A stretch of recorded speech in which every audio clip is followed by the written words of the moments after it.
Assalamualaikum warahmatullahi wabarakatuh. Teman-teman ngerasa nggak sih kalau GMV Max Shopee bikin dashboard jadi menyesatkan? Entah dashboard iklan, entah dashboard produk performance. Jadinya lebih cantik dilihat lebih cantik di layar daripada dilihat di lapangan ketika kita packing. Jadi kalau teman-teman merasa hal seperti ini, saya mau ngasih tahu solusinya versi saya, yang mudah-mudahan bisa ngasih insight buat teman-teman membuat solusi versi teman-teman sendiri. Oke, pertama, faktor menyesatkan itu apa? Nah, yang pertama si bom COD ya. Ini kasus ini bom COD alias yang COD palsu oleh suatu sindikasi yang terstruktur masif itu nyebelin banget. Ini lagi kenceng-kencengnya tuh sebenarnya udah dari Desember, kayaknya dari Desember terus Februari tuh banyak banget sih ngalamin, dan sekarang per video ini dibuat tanggal 21 Mei ini masih cukup banyak, dan ini nyebelin banget. Si bom COD ini yang paling nyebelin satu ya, tadi ya si JV Max-nya jadinya ngaco karena dia si JV Max jadi terbakar, tapi menargetkan orang yang salah karena orang-orang yang spam, orang-orang yang baru bergabung, orang-orang yang ya nggak bagus lah.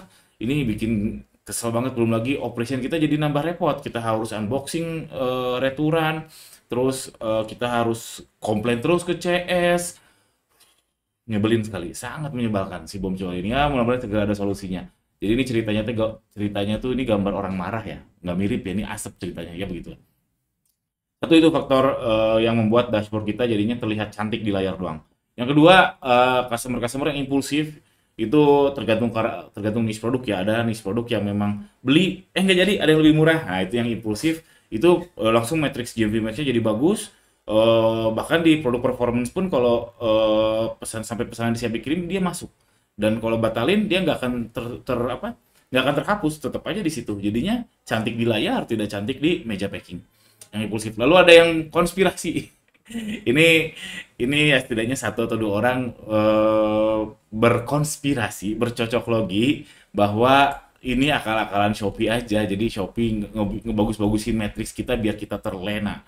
Dan mungkin teman-teman di sini yang ada yang belum sadar bahwa memang saya rasa hampir mayoritas seller itu dashboard sama real di lapangan ada selisih, apalagi setelah fokus ke GMV Max. Oke, jadi ada tiga faktor ini yang konspirasi, yaitu konspirasi masing-masing aja. Tapi at least dua ini cukup membuat berbeda ya, dashboard sama real di lapangan. Perbedaannya gimana? Nah, itu beda-beda tiap seller. Ada yang jauh banget. Ada yang jauh banget sampai mungkin 40%, 50% ada. Ada yang ya selisihnya paling 10%. Kalau saya jujur aja sekarang selisihnya nggak terlalu banyak karena udah 1,5 bulan ke belakang saya matiin COD. Alasannya apa? Cek video saya yang lain bahwa saya matiin COD.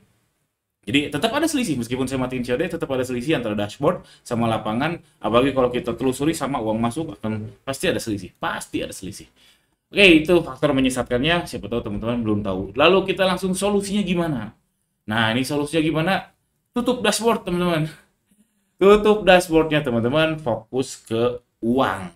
Jadinya teman-teman harus punya at least ROAS Seller Center sama ROAS buku. Nah, makanya kalau saya kan punya template penghitungan ROAS ya, penghitungan ROAS di sini. Klik aja di gonirozaki.com, situ ada yang gratis, ada yang berbayar. Yang gratis ya langsung aja ya klik aja di situ lah. Jadi menurut saya ini yang paling penting, ROAS buku yang kaitannya sama keluar masuk cash kita. Keluar masuk cash kita. Jadi kalau ROAS bukunya berapa kita harus catat. ROAS sales centernya berapa kita harus catat. Contoh. Jadi teman-teman solusinya gini, ketika teman-teman misalkan ROAS di seller center ini bukan per produk ya, ini tapi keseluruhan. Karena ROAS buku pasti keseluruhan. Kalau teman-teman punya pembukuan per produk, keren sih, tapi nyampein diri pasti pusing. Jadinya keseluruhan. Misalkan ROAS seller centernya di iklannya ROASnya 5. Ternyata di periode yang sama di buku kita, di bookkeeping kita, di pembukuan kita ROASnya ternyata 2. Oh, jauh banget. Ya udah, kejar ROAS seller centernya 10 misalkan. Nanti evaluasi lagi mungkin di minggu depan atau 2 minggu lagi, oke dapat nih 10, ternyata ROAS bukunya 3, berarti harus ada adjustment lagi, harus ada kalibrasi. Ini ibarat kata kalibrasi teman-teman. Lalu ROAS sales centernya 2 minggu kemudian atau seminggu kemudian dapat 12, ROAS bukunya 5, oke ini mulai sehat nih. Jangan-jangan nanti pas ketika ROAS sales centernya 20 baru sehat, dapat ROAS bukunya 13, atau nanti turun lagi misalkan dapat ruas seller centernya 9, ternyata ruas bukunya 7, ya begitu terus, namanya kalibrasi terus ya. Seperti alat kita lihat yang di alatnya berapa, realnya berapa, jadi ngebandingin antara ruas seller center sama ruas buku. Yang kacau kalau teman-teman nggak punya ini, nggak punya pembukuan, nggak tahu pembukuan keluar uang berapa untuk marketing, nggak tahu pembukuan punya omset berapa. Wah, itu fatal. Makanya ini si teori konspirasi akan semakin seksi ketika ketika memang dibenturkan dengan fakta banyak seller yang nggak tahu ruas buku atau dia nggak punya pembukuan, nggak punya pencatatan. Akan sangat terlenakan sekali dengan dashboard. Apalagi yang paketnya banyak, yang nggak merasa, nggak apa, nggak bisa merasakan, bukan nggak bisa merasakan ya, ya memang terasa aja gitu, yang di salah center berapa, yang di real di lapangan berapa. Kalau yang paketnya 1 2 pasti kerasa ya, yang paketnya paling ya 50 ya 10 lah, di salah center kelihatan 100, tapi kok ngirimnya cuma 10, nah itu pasti kerasa. Tapi kalau udah ribuan, ratusan, nggak kerasa selisihnya. Jadinya teori konspirasinya makin seksi dalam tanda kutip. Oke, ingat membandingkan ruas seller center sama ruas buku. Ini solusi pertama buat teman-teman yang merasa dashboard kita menyesatkan.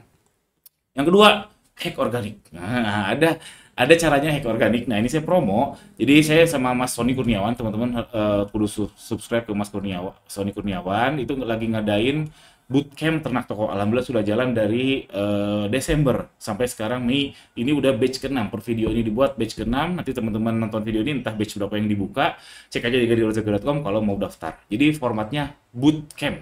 Bootcamp itu bukan kelas sekali ngomong, bukan webinar sekali ngomong terus praktek sendiri, enggak, tapi kita ada 8 pertemuan modul alias materi, which is modulnya pun sangat praktikal sekali, metodologi ya, bukan teori-teori doang. Terus praktek sendiri kita Zoom, modul praktek Zoom terus sampai 8 pekan. Cek di ganirozaki.com yang mau ikut. Harganya lumayan, tapi ya insya Allah itu bisa hacking teman-teman.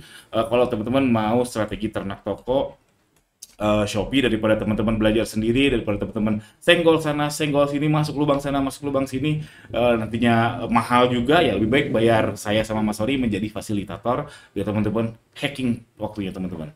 Clue-nya adalah goceng ceria. Jadi di situ di materi bootcamp itu ada materi hack organik, gimana kita bisa apa ya, ngebangkitin si organik lah, ngebangkitin organik. Mungkin teman-teman juga udah tahu. Saya kasih clue yaitu goceng ceria. Oke, cek di ganirozaki.com kalau yang mau ikutan bootcamp ternak toko bersama saya sama Mas Sony Kurniawan. Itu solusi kedua, yaitu ikut bootcamp saya. Lalu solusi ketiga, affiliate. Ini konsep aja ya, saya juga mempraktekannya memang ini lebih tidak mudah daripada iklan, lebih susah daripada iklan. Jadi kalau iklan, kita tuh kan buntung duluan, apalagi kalau yang manual tuh buntung duluan. Per klik kita buntung, tapi belum ada penjualan. Dan GMV Max juga sebetulnya gitu juga sekarang. Karena ya tadi menyesatkan tadi, ada distorsi antara real penjualan sama sama yang di dashboard. Jadi intinya kita buntung duluan. Kita buntung duluan, belum lagi saldo Shopee-nya kita bayar duluan pula. Nah, menghindari biar kita tidak banyak distorsi tadi ya, perbedaan antara di dashboard iklan sama di real lapangan, atau dashboard seller center sama real lapangan, ya udah cari yang cost structure-nya alias yang buntungnya itu setelah sukses, alias namanya success fee, itu affiliate. Jadi kalau sama affiliate, mereka tuh kan baru dibayar ketika pesanan selesai. Kita pun baru dipotong ketika pesanan selesai. Jadi entah gimana caranya, secara konsep ini bisa banget jadi solusi. Jadi dashboardnya akan lebih real dari di lapangan ketimbang yang fokus ke iklan. Jadi ini salah satu solusi konsep ya. Jujur saya yang ini belum praktek banget. Solusinya adalah affiliate. Jadi perbanyak affiliate, karena tadi perbedaan kita buntungnya di mana. Kalau iklan kita buntungnya duluan, bayar saldo Shopee duluan, top up-nya duluan. Kalau affiliate enggak, buntungnya kita di akhir, success fee namanya. Itu aja teman-teman, 3 solusi tadi ya. Kalau teman-teman sudah merasa bahwa si GMV Max Shopee ngebuat dashboard jadi berantakan, jadi gombal ke kita, ada 3 solusi. Pertama yang tadi, tutup dashboard, lakukan pembukuan. Yang kedua, hack organik, ini ada di materi bootcamp. Bootcamp saya sama Mas Sony, cek aja di ganirozaki.com kalau mau daftar. Entah nanti teman-teman join ke batch berapa, tapi per video ini dibuat itu adalah batch ke-6. Lalu sama affiliate. Itu aja teman-teman, mudah-mudahan ada insight-nya. Jangan lupa subscribe. Assalamualaikum warahmatullahi wabarakatuh.